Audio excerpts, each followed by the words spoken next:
Today we are talking about vulnerability, a topic most founders tend to shy away from, and for good reason, at least in theory.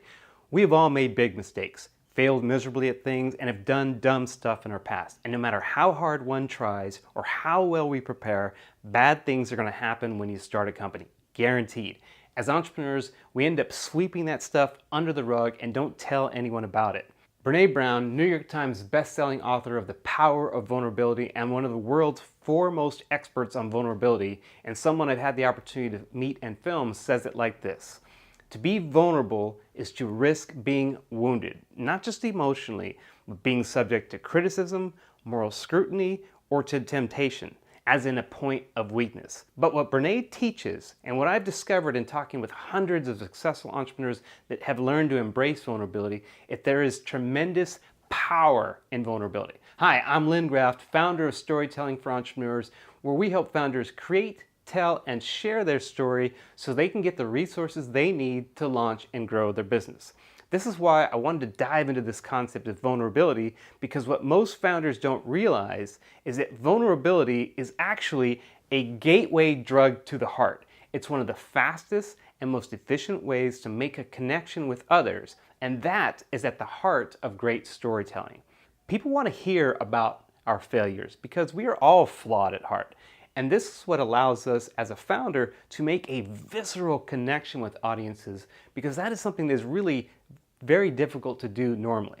That is because vulnerability is what makes you human and what bonds us as human. A story that humanizes the entrepreneur's experience helps to build and strengthen relationships with prospective customers, employees, partners, and even investors. What's more, humanizing yourself as an entrepreneur helps transform a lifeless concept into one of meaning and something that audiences want to support ultimately.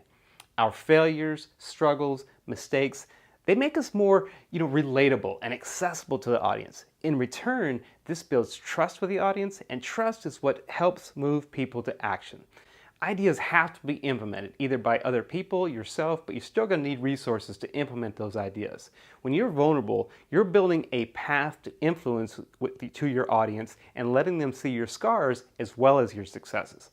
And this is where you have tremendous advantage as a founder, because you can leverage your entire past, if you like. You can transform a bad personal experience or a tragedy into a powerful story, because it enables you to touch the hearts of your audience, not just the minds.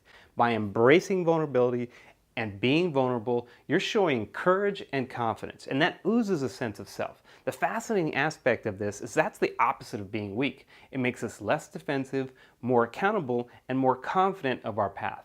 It takes courage to be audience and show your heart and tell the real story when your instincts are telling you the opposite. And audiences tend to reward us for it if you do it in the right way. Lastly, being vulnerable can be contagious. Sharing a bad story tends to get others to let their guard down and creates an environment where it feels safe to share. By eliminating this false sense of perfection in business that you see so often, people feel comfortable to share their own misgivings. And that's because you created an emotional bridge that facilitates an exchange of intimacy in a matter of minutes instead of hours. And when you tap into it, it levels the playing field, and it creates an environment ideal for you to get the help you need to build your business by talking to the audience in a way that they can really relate to. One important point I want to make here: don't worry about what others think. Your story is your story. Own it. People cannot argue with how you feel about your experiences that define your story. Power comes from embracing this truth of your past, because that leads to the knowledge and wisdom you are doing that got you here for the very present moment. And that makes you more appealing as a founder, not less. So go deep, be real, and get vulnerable.